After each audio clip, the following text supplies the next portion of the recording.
I get people all the time that request me make videos of specific devices, which obviously I can't if I don't have it. Someone will say, oh, can you make a video on a Ferguson model 1204? Well, I don't even know what a Ferguson 1204 is, never mind make a video. But I had a request to show how to clean a VHS-C camera. I just so happened that I've got two broken cameras here, but they're great for demonstrations. So let's check it out, an RCA and a Panasonic.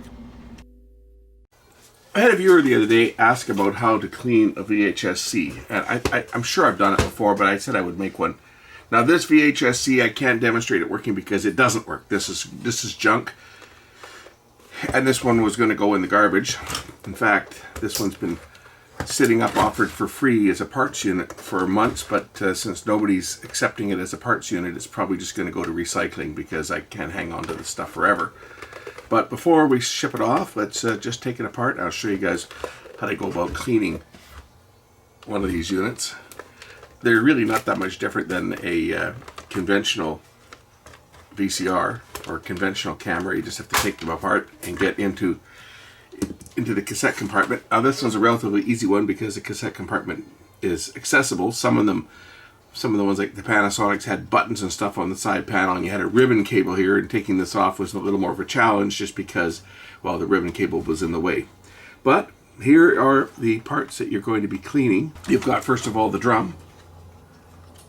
And this particular model has flying erase head, so it does not have a stationary erase head over here. It has the head drum, which in this case has 5 heads on it because it's got the 4 video heads plus a flying erase head, and it's got your stationary head over here for your sound, your audio, and control track. So these are the parts that need cleaned. So let's get started. I'm going to do this with a piece of paper and a Q-tip. And since this is a non-functional machine, I'm not going to go and grab a brand new Q-tip for it. So just get over it, okay? Get over it. This is a non-functional machine. So I'm going to go through the motions just to show you guys how to go about cleaning one of these units, and we're going to leave it at that. But I will actually clean it with some real alcohol. So let's get our alcohol onto the Q-tip. We're going to use this to clean the guides and the audio control head. Audio control head being over here, and our capstan shaft is over here on this one.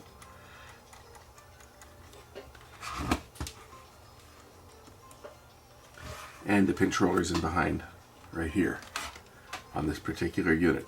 Some will be different, but most of them are about the same. We also need to clean the guides.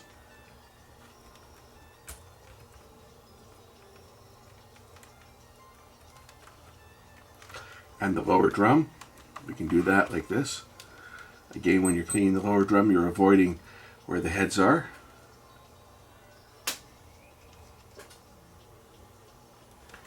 And it was dirty. It was quite dirty. That doesn't surprise me. And then we're going to clean the heads with a piece of paper. We're going to moisten it with our 99% isopropyl alcohol.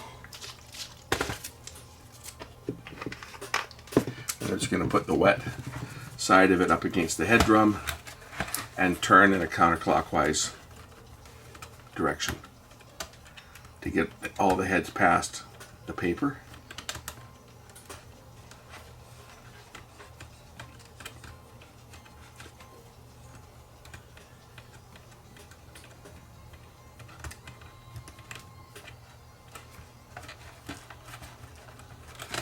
And there was a little bit of dirt on there, but that's pretty much it for cleaning one of these VHS-C cameras. They're not all that difficult to do. I mean, they're not my favorite camera. In fact, these cameras, I don't think there was ever a reason for them to ever exist. They provided the poorest quality of all the consumer formats. VHS was no better, right? It was a garbage format from the get-go, but these were even worse. At least they did shrink the head drum a little bit smaller, and they basically took that same design that Sony did for the Beta movie, but Sony didn't put 4 heads on it. Sony had a dual azimuth head, and they wrapped the tape 180 degrees. But on the Beta movie, it made the camera not able to play back. It was compatible with the Beta machines once the recording was done, but it did not play back. On the VHS, they made the head drum, I think it was 3/4 of its normal size, and then they went with a 270-degree wrap and 4 heads. So one head does the A field, and then the next head is 90 degrees ahead, and it does the B field, and then the next head is 90 degrees ahead, and it does the A field for the next frame, and the fourth head, again, does the B field for the second frame. And the head drum spins a little faster to compensate because their diameter is smaller. But what you end up with is you end up with a compatible tape, just like with the Betamovie, but these could play back. And they did the same for the full-size VHS as well, the full-size VHS cameras. But these ones here always produced a subpar picture. The VHS-C always were a little lower quality than the other formats, the 8mm, etc. The Super VHS brought the quality up a bit, but it wasn't as good as the 8mm format. This one is a Panasonic Super VHS, and the reason this camera was condemned is because all the capacitors have failed in it. I can hook it up to power and show you what the picture looks like. It has other problems other than capacitors. It has alignment problems and so forth. But again, it was another one that was condemned because it would cost more to fix than the unit is worth. And yes, it's a Super VHS camera, but again, who's filming? Who's recording anything on VHS tape? Certainly nobody is recording that has any common sense. But we'll go through the motions and clean this one as well. I know this one sort of plays back, but not well enough to be used because it's got serious problems. And I'll show you what the picture looks like on the camera as to why it's condemned. So there's the picture from the camera. And as you can see, well, it's got lines in it, and that's capacitors that have failed. Not just one or two, but they're all going to be bad. This was made in that era, 1992, when all the bad caps were around. So the fellow that owned this one decided to not spend the money on it. He thought that it was just dirty and he could get it cleaned and it would work and everything would be happy. But it's a lot worse than that. This one kind of does play back if I put it in playback mode here. Again, it's got major problems. Might play back, I don't even know whose tape this is. It's a tape that was transferred years ago and the old tape was just left behind for me to throw out or erase. Oh, is it not going to play? It might not even play back at all now. It did before. Oh, there it is. Yeah, you see, it's got serious alignment problems. Looks like the guides are out of alignment on this one. On this particular camera, to clean it, well, you can still get in here to clean. It's not as easy to clean as the other one because of the way that it's got this tape door. We can take that off, but the problem is there's a ribbon cable that's connecting it to the rest of the unit itself. So the door's not even closing properly. Look at that. So I mean, it's one that was going to certainly be a lot more involved to try to get into. I don't even remember how to get into these ones. It's been so long. That has popped off. It's not clipped in right. Yeah, these machines here were just a piece of junk. And I know people get upset when I call stuff junk, but I call stuff junk that is junk, and well, these were junk. They just were not. They were not easy to service. They were not designed for easy service. And when they broke down, people just wouldn't spend the money required to fix them up. So I take that off, and you see I can't even really remove this. I'm stuck. I can only open it that far because there's a ribbon cable here. And that ribbon cable looks like it might even be damaged. Is it? Or is it just... Yeah, I think it might be damaged. Looks like it's got a tear in it. Oh yes, it does. Somebody tore this one. But it was given to me, and the person that owned it said, "You think it needs a cleaning? You can just clean the thing and you can get it fixed for $50 so I can play my tapes back." I was like, why don't you just put your tapes into your little adapter and play them on your regular machine? Well, their little adapter was apparently, I guess, lost or broken, and they wanted to use the camera to play the tapes back. And well, when we got into the camera and took a quick look at it and found that the camera itself was in sad shape, and they agreed with me and just tossed it. Said, yeah, you can just keep it for parts. So I haven't even tried to fix this thing. When I first looked at it, this door was off like this, and as you can see, there's a tear in this ribbon cable right down here. So none of these buttons on here, like the digital zoom, the strobe, the fade, title, memory, all that crap, Oh, your tape selector speed, everything's all, like the buttons are missing. So yeah, this thing is, well, it's ripped anyway, so I might as well rip it right off. Tear off the band-aid, as they say. It was already torn. So anyway, this one here, same idea. To clean this one, we can open this up. Hook up the power supply, 6 volts. And hit the eject button. If I could get this nose cone off, I could probably adjust the guides and make this thing play back properly. But again, it's in sad shape. The problem on this one is the guides are loose, like the lock screws that hold the guides in place have failed or let go, and the take up and the supply side guide are so loose that you can just turn them freely. I'm going to give this like a half a turn just for the hell of it and just see whether it makes it play back. So I just gave the supply side guide about 3/4 of a turn counterclockwise. We'll see what it does, whether it plays back. It's not going to play back, but you never know. Is it going to? Oh, it's actually much better. It's actually much better. It's not perfect, but it's much better than it was. So maybe I'll give it another bit of a turn and just for the hell of it, see whether it'll play back.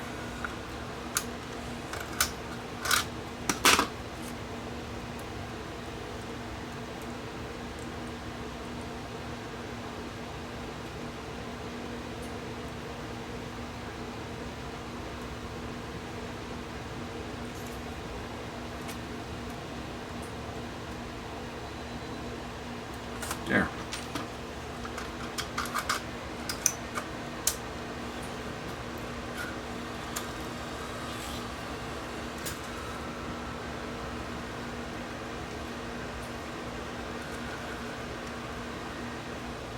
Right, so I made it play. Yeah, it's playing like crap. That's because the capacitors are all bad, but hey, I got it at least to play better than it was. Tracking went off there. Anyway, ha! To clean this one, it's the same. We'll just take the tape out.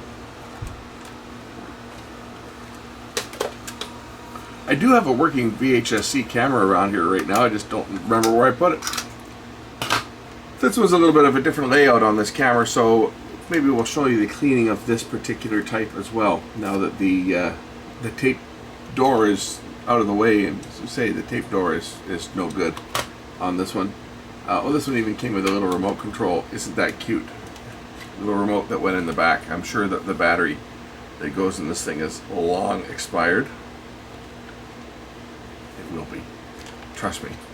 It came with this little remote control that you would use once in a blue moon, and then you stuck it in the back there and it stored it. To clean this one, same thing. We're going to clean the audio control head, and like the other one, this one was flying erase heads, so there is no full erase head on here. It's doing it one frame at a time, and there's an erase head over here for the audio. But to do this one, same thing. We'll get that same old dirty Q-tip out here that I had before, because there's no point in wasting a new one, plus the fact that I'd have to go get one. So we'll just go through the motions to clean this one. On this one, the audio control head is down over here. Again, with that tape door open, with enough clearance, you could probably get in there to clean it. But there's the audio head right there. Audio control head, the audio is on the top side of the head, up here. And the control track is on the bottom side, down there. We've got a pinch roller here to clean.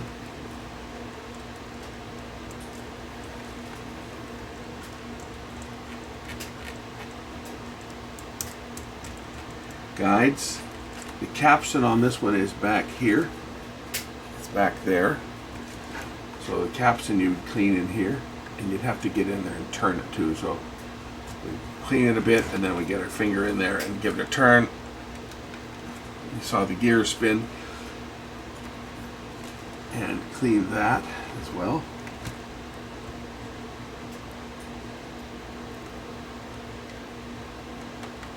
Another way you can probably turn it is to turn, yeah, you can turn the drive gears here. If you turn the drive gears here, you're turning the motor.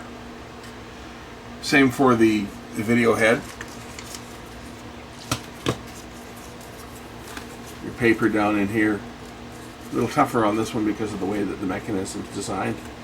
Getting your fingers in there with the wet paper or chamois or whatever you're going to use, but you can get in there, put some pressure on there with one finger, and then turn the drum.